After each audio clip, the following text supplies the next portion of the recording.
ठीक है। देखिए हमारा जो नेक्स्ट टॉपिक है, one of the important topic of thermodynamics, that is called as polytropic process. ठीक है।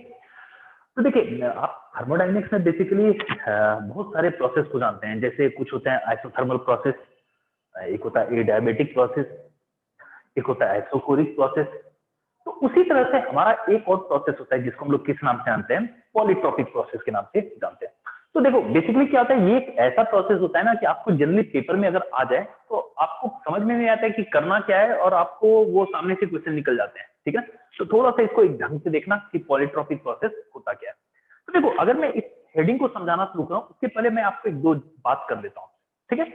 जैसे मान के चलो कि अगर हम लोग देखें तो हमारे कुछ प्रोसेस जिसको हम लोग जानते हैं, जैसे मान के चलो पहला प्रोसेस क्या है, मान के चलो एक ऐसा प्रोसेस जिसमें प्रेशर आपको क्या रहे, कांस्टेंट रहे। क्या आप बोल सकते हो कि प्रेशर अगर कांस्टेंट रहता है तो ऐसे प्रोसेस को हम लोग क्या नाम देते हैं, ऐसे प्रोसेस को नाम देते हैं हम लोग आइसोबारिक प्रोसेस। ऐसे प्रोसेस को हम लोग नाम देते हैं आइसोबारिक प्रोसेस। सिंपल सा चीज है। ठीक है।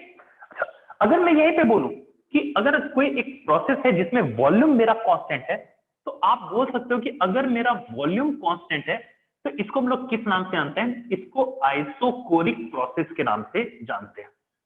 इसको हम लोग आइसोकोरिक प्रोसेस के नाम से जानते हैं। उसी तरह से अगर आपको कभी भी किसी भी प्रोसेस में पीवी का वैल्यू आपको कांस्टेंट दिखे, इसका मतलब इसको हम लोग किस नाम से जानते हैं, आइसोथर्मल प्रोसेस के नाम से जानते हैं। ठीक है। बड़ा सिंपल सा टर्म है, ये आपने पढ़ा भी है। और अगर कभी भी किसी भी केस में कोई भी प्रोसेस में PV to the power gamma आपको अगर कांस्टेंट रहे तो आप बोलते हो कि सर ये मेरा प्रोसेस है ए डायबिटिक प्रोसेस, ये मेरा हुआ। बड़ा सिंपल सा चीज है और ये सारे प्रोसेस हमने अच्छे से पढ़ भी दिया है। अब देखो ध्यान क्या देना है कि आपने ये सारे प्रोसेस पढ़ा है, लेकिन अब आपको इसके बाद थोड़ा सा ध्यान देना होता है कि पॉलीट्रॉपिक प्रोसेस क्या होता है।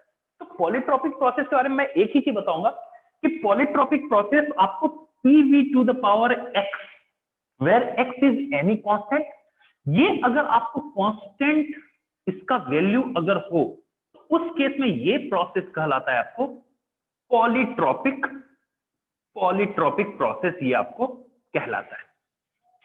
समझ में आ गया? ठीक है। मतलब आपको मैं यहाँ पे रिलेट भी कर दूंगा, लेकिन एक सिंपल सा ध्यान देना है कि अगर आपको कोई ऐसा एक्सप्रेशन दो जो कि आपको P V to the power X के वैल्यू को सेटिस्फाई करेगा, where X can be any value. ठीक है। अच्छा, एनी वैल्यू बोलने का मेरा मतलब क्या हुआ कि अगर पीवी का अगर एक्स का वैल्यू गामा के बराबर हो गया, इसको मैं भी डिस्कस करूंगा, तो इसका मतलब वो आपको तो एडियाबेटिक प्रोसेस हो गया। तो उस आपको एक्स बोलने का मतलब है कि एक ऐसा वैल्यू होगा जो कि इन सबसे क्या होगा, अलग होगा। तो ऑब्वियस है अगर वो उस कंडीशन में ये एक्सप्रेशन को सेटिस्फाई करेगा तो ऐसे एक्सप्रेशन को हम लोग क्या, ऐसे प्रोसेस को हम लोग क्या नाम देते हैं, पॉलीट्रॉपिक प्रोसेस बोलते हैं। बड़ा सिंपल, मेरे ख्याल से आपको इसका एटलीस्ट मतलब समझ में आएगा कि पॉलीट्रॉपिक प्रोसेस का मतलब क्या होता है, उसको हम लोग कैसे पहचानते हैं। तो उसके लिए आपको ये कंडीशन को फुलफिल करने आना चाहिए। जैसे मैं एक एग्जांपल लेता हूं, एक एग्जांपल मैं आपको यहां पे करवा देता हूं। जैसे मान के चलो आपको कभी बोला जाए, एग्जांपल आप इसको समझने की कोशिश करें थोड़ा। ठीक है। कि आपको एक प्रोसेस दिया हुआ है जिसमें कि आपको प्रेशर वॉल्यूम के बराबर है। मतलब आपको इनडायरेक्ट क्वेश्चन क्या दिया है कि आपको एक ऐसा प्रोसेस में जिसमें पी वाई वी का रेशियो कांस्टेंट है and that is equal to 1। इसका मतलब अल्टीमेटली आप क्या बोल सकते हो कि पी किसके बराबर है, आपको वी के बराबर है, बोल सकते हैं। तो अगर मैं पी वी के बराबर बोलूं तो क्या मैं इसको ये भी लिख सकता हूं क्या कि P इंटू वी पे पावर -1 इक्वल टू के? शायद आप एग्री करोगे कि लिख सकते हैं। तो आपको -1, क्या -1 आपको गामा के बराबर हो सकता है क्या? कभी नहीं हो सकता, क्योंकि आपको गामा क्या वैल्यू हो सकता है, 1.6 हो सकता है, 1.4 हो सकता है और 1.3 ही हो सकता है, नेगेटिव हो ही नहीं सकता। तो इस केस में आपको क्या दिख रहा है कि x का वैल्यू क्या है, आपको यहाँ पे -1। और अगर x का वैल्यू -1 है, इसका मतलब जो भी प्रोसेस इस कंडीशन को सेटिस्फाई करेगा उसको हम लोग किस नाम से बोलेंगे, पॉलीट्रॉपिक प्रोसेस के नाम से जानते हैं। उसको हम लोग किस नाम से जानते हैं, पॉलीट्रॉपिक प्रोसेस के नाम से जानते हैं। बहुत सिंपल सा कॉन्सेप्ट है। तो आपको मेरा ये जो एग्जांपल मैंने करवाया, इसका मकसद ये था कि आप ये पहचान पाओ कि पॉलीट्रॉपिक प्रोसेस को पहचानेंगे कैसे। ठीक है। तो आप ये चीज देखो कि अगर आपको यहाँ पे देखो तो यहाँ पे x का वैल्यू आपको क्या दिख रहा है, -1। क्या आपको x का -1 अगर रहा यहाँ पे वैल्यू, क्या वो किसी कंडीशन को सेटिस्फाई करेगा? नहीं। तो ऑब्वियस है, अगर वो इस कंडीशन को सेटिस्फाई नहीं कर रहा है तो आपके लेकिन इस कंडीशन को तो सेटिस्फाई कर सकता है, क्योंकि x का तो वैल्यू कुछ भी हो सकता है। और अगर ऐसा हुआ तो इसका मतलब ये पॉलीट्रॉपिक प्रोसेस के अंदर का गिवन कंडीशन होगा। तो आपको मैं ये जो छोटा सा एग्जांपल बताया, अभी तो मैं इसके बारे में डिटेल में डिस्कस करूंगा। मेरा ये मकसद हुआ कि आपको ये पहचान करवा दूं कि आखिर आपको कोई भी एक्सप्रेशन दिया रहे तो आप कैसे पहचानोगे कि वो पॉलीट्रॉपिक प्रोसेस है या फिर नहीं है। तो ये एक सिंपल सा एग्जांपल, ठीक है। चलिए अब मैं यहाँ पे आपको कुछ कुछ चीजें आपको बताता हूँ, कुछ कुछ चीज समझाने की कोशिश करता हूँ और आप इसको समझना, ठीक है। जैसे मान के चलो कि मैं आपको यहाँ पे बोल रहा हूँ कि मेरे पास एक पॉलीट्रॉपिक प्रोसेस है। चलिए मैं इसको थोड़ा सा डिटेल में डिस्कस करना शुरू करता हूँ और देखते चलना, 2-3 पॉइंट ही आपको इसमें पढ़ना है, ज्यादा आपको इसमें नहीं पढ़ना होता है, 2-3 पॉइंट ही, और प्रीवियस ईयर में क्वेश्चन है इससे, ठीक है। तो देखो, अगर मैं बोलूं कि मेरे पास एक पॉलीट्रॉपिक प्रोसेस है, इसका मतलब आप ये बोलोगे कि सर इस केस में pv to the power x is equal to constant होगा। यही आपको, x कैन बी एनीथिंग, ठीक है, कोई भी वैल्यू हो सकता है आपको। अगर मैं आपको यहाँ पे बोलूं, ध्यान से सुनना आप लोग इसको, अगर मैं बोलूं कि x का वैल्यू आपको 0 दिया हुआ है, अगर x का वैल्यू 0 हो गया, क्या बोल सकते हैं इस केस में p आपको क्या हो जाएगा? p आपको कांस्टेंट हो जाएगा। अगर x का वैल्यू 0 हो गया तो ये तो 1 हो गया, तो आपको यहाँ पे p इक्वल टू क्या आता होना जाएगा? कांस्टेंट। तो आपको पता है कि अगर p का वैल्यू कांस्टेंट आया, इसका मतलब ये कौन सा प्रोसेस होता है आपको? ये प्रोसेस होता है आइसोबारिक प्रोसेस। ये कौन सा प्रोसेस होता है? Isobaric process. अच्छा, अगर x का वैल्यू 1 हो गया, अगर x का वैल्यू 1 हो गया, इसका मतलब इस केस में pv का वैल्यू क्या होगा? कांस्टेंट होगा। आप सिंपल सा x का वैल्यू 1 रखोगे तो pv क्या हो गया? आपको कांस्टेंट हो गया। और आपको अभी तक बताया था कि pv अगर कांस्टेंट हुआ, इसका मतलब ये कौन सा प्रोसेस होता है आपको? आइसोथर्मल प्रोसेस होता है। ये कौन सा प्रोसेस हुआ आपका? आइसोथर्मल प्रोसेस होता है। दो कंडीशन। तीसरा तीसरा अगर मैं बोलो, अगर मैं बोल दिया कि x का वैल्यू मेरा गामा के बराबर है, x का वैल्यू मेरा गामा के बराबर है, तो इस केस में मेरा p into V to the power gamma आपको क्या हो जाएगा? कांस्टेंट। अच्छा, एक चीज ध्यान रखना, मैं यहाँ पे r आपको दिख रहा होगा पर एक्चुअली मैं गामा लिख रहा हूँ, तो आप इसको थोड़ा सा मोल्ड कर लेना उस हिसाब से, ठीक है। अगर pv to the power gamma आपको अगर कभी कांस्टेंट होता है तो आपको अच्छे से पता है कि pv to the power gamma ये वैल्यू हमेशा कौन सा होता है? ए डायबिटिक प्रोसेस होता है। ये कौन सा प्रोसेस होता है? ए डायबिटिक प्रोसेस होता है। बात नंबर 1, ठीक है। अच्छा, अगर अगर आपको x का वैल्यू इंफिनिटी हो गया, अगर x का वैल्यू इंफिनिटी हो गया तो उस केस में क्या हो जाएगा? v आपको कांस्टेंट हो जाएगा। और अगर v कांस्टेंट होता है तो ये कौन सा प्रोसेस होता है? हमारा आइसोकोरिक प्रोसेस होता है। तो मैंने एक सिंपल सा चीज पढ़ाना शुरू किया कि अगर आपको depending upon the value of x, अगर आपको गिवन एक्सप्रेशन में कभी x का वैल्यू इससे रिजेंबल करता हुआ दिखेगा तो आप पहचान सकते हो कि आपका प्रोसेस कौन सा है। कभी अगर x का वैल्यू इन सबसे डिफर किया, मतलब वो आपका प्रोसेस कौन सा होगा? पॉलीट्रॉपिक प्रोसेस होगा। बात यही, ठीक है। चलिए, तो ये मेरा फर्स्ट टर्म था कि पॉलीट्रॉपिक होता क्या है, ये आपको एक ब्रीफ इंट्रोडक्शन इसके बारे में देखा। चलिए, अब मुझे एक ही बताना है कि अगर मैंने पॉलीट्रॉपिक प्रोसेस के बारे में थोड़ा सा एनालिसिस किया कि क्या पॉलीट्रॉपिक में एक्स का कंडीशन अगर वेरी करें तो हम लोग डिफरेंट प्रोसेस को ऑब्टेन कर सकते हैं, तो ये आपको थोड़ा सा एनालिसिस करने में इससे आसानी होगी। बात नंबर 1। उसके बाद हम लोग इस ग्राफ को, हम लोग ना इस डाटा को थोड़ा बहुत ग्राफ बनाने में भी हम लोग यूज करते हैं। अब ये ग्राफ कैसे बनता है अभी हम लोग उसको देख लेते हैं। मुझे जगह चाहिए होगा, होपफुली यहाँ पे दिख जाएगा। चलिए ठीक है, यही पे बना लेते हैं। तो देखिए, अगर मैं आपको बोलूं कि ये मेरे पास P है इधर और ये मेरे पास इधर V है, होपफुली ये विजिबल होगा, बिल्कुल विजिबल है। तो अगर मैं बोलूं कि अगर मेरे पास आइसोबारिक कंडीशन होगा तो क्या आप एग्री करोगे कि उस केस में मेरा ये अगर डायग्राम बनाओ तो ए बी ये होगा।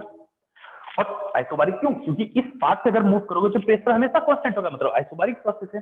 क्या बता सकते हो आइसोबारिक के केस में एक्स का क्या वैल्यू होता था हमारा? एक्स का वैल्यू होता था हमारा 0, सही है। अच्छा, अगर मैं ये मान के चलो, मैंने मान लिया कि ये मेरा फाइनल वॉल्यूम है और ये मेरा ग्राफ का इनिशियल वॉल्यूम है, क्योंकि ये एक्सिस कौन सा है आपको? वी आई है, मतलब वॉल्यूम का है, तो ये वी आई हो गया और ये कौन सा हो गया? वी एफ हो गया, सही है।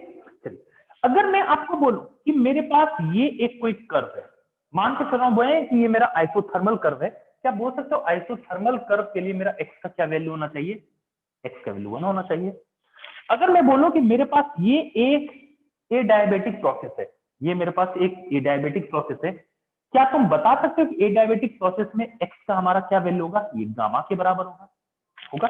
तो मैं depending upon the terms x मैं पीवी कर्व बना सकता हूं और उसके बेसिस पे हम लोग डिफरेंट डिफरेंट प्रोसेस को दिखा भी सकते हैं। अच्छा, मैं एक चीज आपको बता रहा हूं और पूछ भी रहा हूं और आपको पता भी होगा होपफुली कि अगर मैं निकालूं कि इन सब, ये आपका आइसोथर्मल प्रोसेस हुआ, ये कौन सा प्रोसेस हुआ, सॉरी ये आइसोबारिक प्रोसेस, ये आइसोथर्मल प्रोसेस और ये कौन सा होगा, ये डायबिटिक प्रोसेस। इसको तो हम लोग बड़ी डिटेल में पढ़ भी चुके हैं।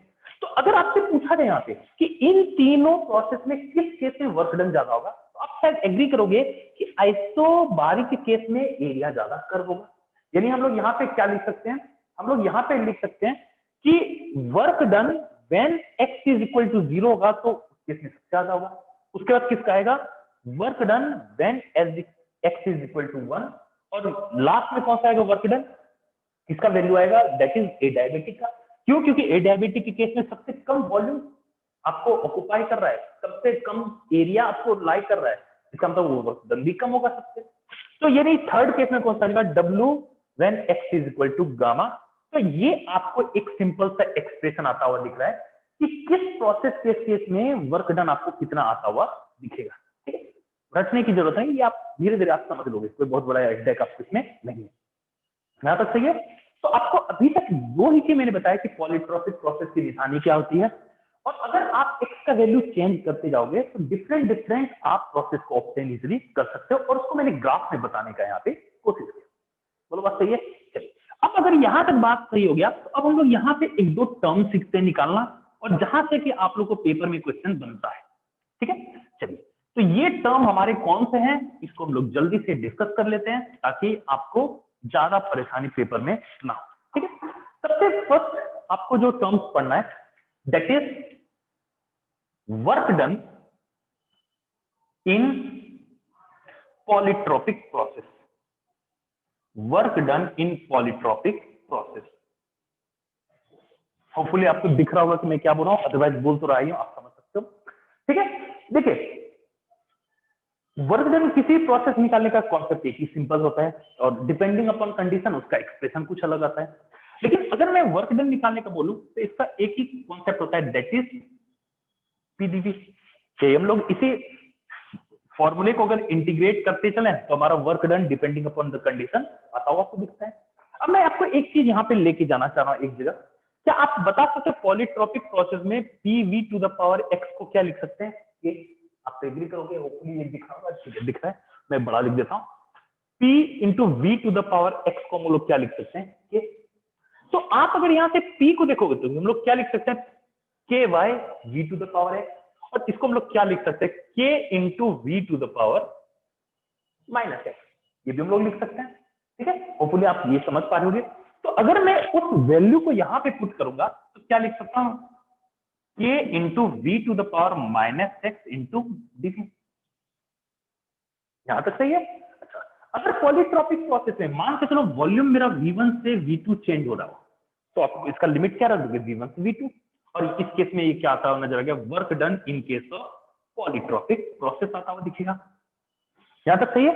अब थोड़ा सा मैथ यहाँ पे इन्वॉल्व है, मैं धीरे धीरे मैथ कर रहा हूं, और अदरवाइज आप इससे सिंपल इंटीग्रेशन इसके यहाँ पे वैल्यू होगा कि माइनस के, अगर मैं अपर लिमिट पुट करूंगा तो यहाँ पे क्या हो जाएगा, v to the power minus X plus 1, और अगर मैं लोअर लिमिट को पुट किया तो v to the power minus sorry v1 to the power minus X plus 1, और आपको ये नीचे में यहाँ पे क्या दिया हुआ है, 1 माइनस एक्स। होपफुली यहाँ पे आपको विजिबल नहीं हो रहा होगा। ठीक है, तो ये आपको टर्म आ गया, एग्री कर रहे हो। ठीक है, चलिए अब मैं अगर इससे थोड़ा सा, अब मैं यहां से इसको सॉल्व कर रहा हूं, तो अगर मैं इस माइनस को, अगर मैं इस माइनस को अगर क्या कि के इंटू, देखना आप थोड़ा सा इस पे ध्यान देना, v to the power minus X into V भी लिख सकते हैं इसको, और इसको क्या लिख सकते हैं, v1 to the power minus X into v1 भी लिख सकते हैं, और डिवाइडेड बाय यहाँ पे क्या हो जाएगा, 1 माइनस एक्स। कुछ सिंपल मैथ इन्वॉल्व हो रहे हैं, यहां तक सही है। अच्छा, अब थोड़ा सा देखना यहाँ पे क्या कर रहा हूं कि मैं इस के को ना ओवरऑल यहाँ पे मल्टीप्लाई कर रहा हूं। के को अगर मैं ओवरऑल मल्टीप्लाई करूंगा तो देखो यहाँ पे क्या हो जाएगा, ये ध्यान देना, ये होगा K into V to the power minus X into V two minus K into V one to the power minus X into V one divided by one minus X, ये हो जाएगा। तो देखो क्या आपको ये टर्म समझ में आ रहा है कि अभी हमने लिखा था कि P को हम लोग क्या लिख सकते हैं, K into V to the power minus X लिख सकते हैं। तो अगर मेरा V1 चेंज होगा तो P1 भी चेंज होगा, तो इसको मैं ये भी लिख सकता हूं कि P1 equal to K into V one to the power minus X, और P2 को क्या लिख सकता हूं, K into V to the power minus X, बिल्कुल लिखा जा सकता है। सही है, तो अगर ये लिखा जा सकता है तो मैं अगर इस टर्म को ये लिखा कि P2 V2 और इस टर्म को अगर P1 V1 लिख दिया डिवाइडेड बाय 1 माइनस एक्स, तो ये क्या हो गया, work done in case of polytropic process. ये आपको एक्सप्रेशन आया इंपॉर्टेंट, और ये आपको एक्सप्रेशन थोड़ा सा ध्यान रखने की भी जरूरत पड़ेगी। यहां तक सही है। तो सिंपल सा मैथ्स मैंने किया और इसके अलावा कुछ नहीं किया। होपफुली आपको इधर भी विजिबल होगा, तो आप सिंपल मैथ्स लगा के इसको समझ सकते हो। मैंने कुछ नहीं, यहाँ पे V2 को सेपरेट आउट किया और K इंटू V2 को मैंने क्या रख दिया, यहाँ पे P2 या P1 जो भी लिखना था मैंने लिख के इसको मैंने फाइनली सॉर्ट आउट किया। यहां तक सही है। तो आपको पॉलीट्रॉपिक प्रोसेस के केस में वर्क डन का एक्सप्रेशन बिल्कुल ध्यान रहना चाहिए, ये आपके लिए इंपॉर्टेंट होता है। यहां तक सही है। चलिए, अगर यहां तक ये सही हो गया तो अब हमारा वर्क डन निकलने के बाद एक सबसे इंपॉर्टेंट जो आपको इसके अंदर हेडिंग आता है, that is molar heat capacity निकालना। How to find the molar heat capacity, इसके बारे में मैं थोड़ा सा वर्क कर रहा हूं और 1-2 मिनट का ये मेरे ख्याल से ये टॉपिक कंप्लीट हो जाएगा आपको। ठीक है, तो अब हमारा जो नेक्स्ट हेडिंग है that is molar heat capacity of a polytropic process, of a polytropic process। ठीक है, ये ध्यान रखना क्योंकि यहीं से जेईई में 2 बार क्वेश्चन आप लोग को पूछा गया है। तो इसको सिंपल सा देखते हैं। इसमें मैं अगर आपको पहले बता दूं, याद है आप लोग को मोलर हीट कैपेसिटी क्या होता था, मोलर हीट कैपेसिटी को अगर हम लोग डिफाइन करेंगे कैपेसिटी को, तो ये होता था dQ बाय dt, या फिर इसको हम लोग प्यार से कभी कभी Q बाय डेल्टा टी भी लिख सकते थे, लिख सकते हैं। चलिए, अब यहां तक हमने देख लिया। अब मैं अगर बात करूं थोड़ा सा, क्या हम लोग फर्स्ट लॉ ऑफ थर्मोडायनेमिक्स को अगर हम लोग देखें, फर्स्ट लॉ ऑफ थर्मोडायनेमिक्स को, FLOT को आपने पढ़ा है कि delta U equal to Q plus W, ये तो आपने पढ़ा ही है। अच्छा, अगर मैं इसको डिफरेंशिएशन फॉर्म में लिखूं तो मैं क्या लिख सकता हूं, du equal to dq plus dw लिख सकते हैं। अच्छा, अगर मैं dw को इधर लाया, लेफ्ट साइड लेते आया, तो यहां से मेरा क्या हो जाएगा, dq equal to du minus dw लिख सकते हैं। अच्छा, अगर मैं इसमें बोथ साइड में अगर dt से डिवाइड कर दिया, अगर मैं इसको dt से बोथ साइड अगर मैं डिवाइड कर दिया, तो क्या आप यहां पे बोल सकते हो कि dq बाय dt का वैल्यू क्या हो जाएगा, ये होगा du बाय dt। और मैं dw को अगर p डेल्टा v लिखा, मैं बोल रहा हूं डी वर्क डन को अगर मैं p डेल्टा v लिखा, तो इसको मैं क्या लिख सकता हूं, plus p into dv by dt लिख सकते हैं। सिंपल सा आपको मैथ्स आपको लग रहा है। तो अब देखो यहां पे क्या आप पता है कि dq बाई dt को क्या लिख सकते हैं, मोलर हीट कैपेसिटी, जिसको हम लोग किससे रिप्रेजेंट करते हैं, cm से। अच्छा, du बाई dt क्या बोल सकते हैं, ये आपको क्या होता है, du बाई dt क्या होता है, आपको cv होता है, ये पढ़ा होगा ना, du by dt at constant volume का वैल्यू क्या होता है आपको, cv। अच्छा, यहां पे अगर मुझे कहीं से dv बाई dt का वैल्यू अगर आ गया, तो इसका मतलब मैं मोलर हीट कैपेसिटी का फॉर्मूला यहां से डिराइव कर सकता हूं। यहां तक एग्री करते हो। अब मेरा मेन मकसद क्या बचा कि किसी भी तरह dv बाई dt को फाइंड आउट करना। ठीक है, अब ये मैं कहां से फाइंड आउट करूंगा, तो थोड़ा सा आप इसको इक्वेशन फर्स्ट मान लेना, क्योंकि अभी मैं इसके पीछे फिर से आऊंगा यहां पे। तो अब मुझे बता के कि dv बाई dt कैसे फाइंड आउट किया जाए। अच्छा, पॉलीट्रॉपिक प्रोसेस में अगर हम लोग वर्क कर रहे हैं, तो पॉलीट्रॉपिक प्रोसेस में वर्क कर रहे हैं तो आपको एक चीज तो पता होगा, PV to the power X का वैल्यू क्या होगा, ये होगा। अगर मैं इसको डिफरेंशिएट कर दिया, तो देखो क्या होगा, p को कांस्टेंट रखो, इसको डिफरेंशिएट करो, यानी x into V to the power x minus one DV, simple सा। उसके बाद इसको vx को कांस्टेंट रखो, p को डिफरेंशिएट करो, यानी vx into dp, this should be equal to 0। ठीक है, अब अगर मैं यहां से dp अपॉन, यहां से सॉरी, एक चीज मुझे चाहिए किसमें यार, dv और dt में, ये तो मैंने dp और dv में निकाल लिया। तो सबसे पहले एक चीज तो मुझे ध्यान देना है कि मुझे यार ये फॉर्मूला को इन टर्म्स ऑफ प्रेशर और वॉल्यूम निकालना पड़ेगा। तो मैं अगर इसको थोड़ा सा मिटा दे रहा हूं ताकि मुझे जगह मिल जाए, क्योंकि एक्चुअली में मुझे इसी फॉर्मूले का सिर्फ काम है, तो मैं बाकी सारा तो मिटा दे रहा हूं। ठीक है, ध्यान से सुनना, पॉलीट्रॉपिक प्रोसेस में pv to the power x क्या होता था, k होता था, k यहाँ पे। ठीक है, तो अगर मुझे इसको v और t में दिखाना है, तो आपको p और t में दिखाना है, तो मैं अगर लिखूं यहाँ पे t by v into V to the power x equal to K, यानी क्या हो जाएगा, t into V to the power x minus one equal to K. तो ये मेरा polytropic process in terms of temperature और वॉल्यूम आता चला गया। ये कैसे, सर आप देखोगे कि मुझे प्रेशर को चेंज करना है, तो प्रेशर को यहां से मैं क्या लिख सकता हूं, T बाई वी। तो T बाई वी अगर इसकी जगह रख दिया तो मेरा ये टेम्परेचर और वॉल्यूम में कन्वर्ट होता हुआ दिख रहा है। अगर मैं इसको डिफरेंशिएट करूं तो पहला T को कांस्टेंट रखता हूं, इसको डिफरेंशिएट कर रहा हूं, तो x minus one V to the power x minus two into DV, plus इसको कांस्टेंट रख के इसको डिफरेंशिएट किया तो v to the power x minus one into D T is equal to 0। Simple सा। तो dv अपॉन dt अगर यहां से निकाला तो dv अपॉन dt होता हुआ मुझे क्या दिखेगा, minus V to the power x minus one divided by t into X minus one into V to the power x minus two. Simple सा मैथ आपको लग रहा है, लेकिन ये पॉइंट को ध्यान रखना है, इसको हम लोग को यूज करना है भी। तो यहां से अगर मैं बोलूं कि dv बाई dt मेरा क्या आता हुआ दिखेगा, तो आप बोलोगे कि सर ये तो कैंसिल आउट होकर यहाँ पे v बचेगा, तो बचा क्या, minus V by T into one upon X minus one. ठीक है, ये तो समझ में आ गया। और अगर इस माइनस को मैं इसके साथ मर्ज करूं तो क्या आ जाएगा, v by T into one upon one minus X, ये आ गया। ठीक है, ध्यान से देखना, इसका मतलब मुझे dv का वैल्यू क्या आ गया, dv बाई dt का, ये आ गया v by T multiplied by one upon one minus x. यहां तक सही है। देखना, इसका आउटपुट रिजल्ट बहुत ही सरल है, सिर्फ आप स्टेप देखते चलो, फाइनल रिजल्ट आपको मैं बता दूंगा क्या याद रखना है। ये तो आपके स्टेप्स हैं, तो आप इसको सिंपली देखते चलो। ठीक है, बहुत सरल है, आपको यार सिर्फ प्योर मैथ्स इन्वॉल्व है। अगर मैं आपको बोलूं ये सारे आइडियल गैस है, तो आपको पता होगा कि पीवी इक्वल टू क्या होता है, एनआरटी, ये तो आपको पता ही है। अगर ये मेरा एक मोल गैस के लिए कंसीडर करूं तो ये तो लिख सकता हूं क्या कि पीवी इक्वल टू आरटी, और अगर मैं यहां से वी बाई टी निकालूं तो मेरा यहां से वैल्यू क्या आता हुआ नजर आएगा, आर बाई टी आता हुआ नजर आएगा।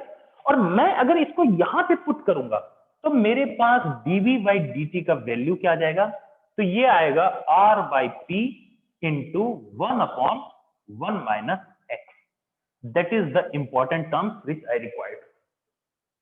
यहां तक सही है। तो मैं ये इसको आप एक बार नोट कर ही सकते हैं, तो मैं इसको एक बार मिटा रहा हूं, क्या मैंने किया, अब मुझे जो एक्चुअली में रिक्वायर्ड डाटा था वो मुझे पता चल गया, क्या रिक्वायर्ड डाटा था मेरा, और उस बेसिस पे मुझे क्या फाइंड आउट करना है अब मुझे दिख जाएगा। तो अब मुझे क्या करना है, dv बाई dt की रिक्वायरमेंट थी, अब मुझे मिल गया। और अब आपको लगेगा कि मैंने p के टर्म में क्यों अरेंज किया, v बाई t के फॉर्म में क्यों नहीं रहने दिया, क्योंकि p आपको कैंसिल आउट होगा, अभी आपको दिखेगा। अगर मैं इस वैल्यू को यहां पे पुट करूं तो मेरा यहां पे क्या वैल्यू आएगा, cm is equal to cv plus p into r by p into one upon one minus X. तो देखो ये p कैंसल आउट होगा, तो cm का वैल्यू क्या आ जाएगा, cv plus r divided by one minus x, and this is the expression for the molar heat capacity in case of polytropic process. और ये बहुत बहुत बहुत ही इंपॉर्टेंट आपके लिए फॉर्मूला है, क्योंकि आपको दो पेपर में दो क्वेश्चन पूछे जा चुके हैं इससे। एक्स आपको कैसे निकालना है आपको पता है, क्योंकि मैंने x निकालने के लिए आपको बताया था। तो कैसे निकालना है x, तो उस केस में आपको x निकालिए, इस एक्सप्रेशन में पुट कीजिएगा, तो molar heat capacity in case of polytropic process आपको आता हुआ दिखेगा। तो ये मेरे तरफ से पॉलीट्रॉपिक प्रोसेस का एंड होता है। दो क्वेश्चन बनते हैं, work done in case of polytropic process. तो मैं अगर वर्क डन को, आपने अगर इसको देख लिया होगा, तो मैं इसको जल्दी से रब करके समराइज कर रहा हूं। दो ही पॉइंट में समराइज करूंगा जो कि इंपॉर्टेंट है। पहला, work done in case of polytropic process आपको क्या होता था, ये होता था आपको P2V2 minus P1V1 divided by x minus 1, ये फर्स्ट फॉर्मूला होता था। और दूसरा फॉर्मूला अगर आप देखोगे तो मोलर हीट कैपेसिटी का फॉर्मूला क्या होता था, तो CV divided by R 1 minus x।